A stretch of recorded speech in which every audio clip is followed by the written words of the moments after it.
వంటింట్లో ధరల మంట. అవును, భారీగా పెరిగిన వంట నూనె రేట్లు.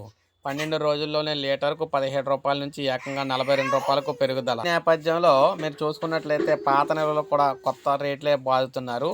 ఉల్లి కావచ్చు, వెల్లుల్లి కావచ్చు, పప్పులు కావచ్చు, అన్నీ కూడా రెక్కలైతే వచ్చేసినాయన్నమాట ధరలకి.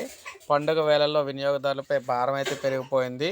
పండుగల సీజన్లో నిత్యావసర ధరలు మండిపోతూ ఉన్నాయి. హోల్సేల్ మార్కెట్లు, మార్ట్స్‌లోను కూడా సరుకులన్నీ కూడా తగ్గేదే లేదన్నట్లుగా పైకైతే ఎగబాకుతూ ఉన్నాయి. వంట నూనెలపై కేంద్ర ప్రభుత్వం దిగుమతి సుంకం విధిస్తున్నట్లు ఈ నెల 14 ప్రకటించడంతో ఒక్కసారిగా అన్ని రేట్లయితే పెంచేయడం అయితే జరిగిందనమాట. మొత్తంగా మీరిక్కడ చూసుకోవచ్చు.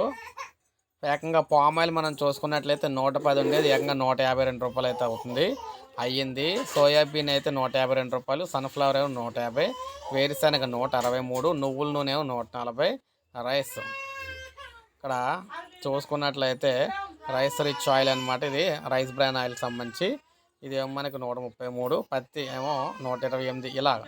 ఇలాగా లీటర్ అయితే ఇంత ఘోరంగా అయితే పెరిగిపోయినాయి అనమాట. అందుకే వేరే ఉల్లి కావచ్చు, వెల్లుల్లి కావచ్చు, కందిపప్పులు కావచ్చు కూడా భయంకరంగా పెరిగిపోయినాయి రేట్లు.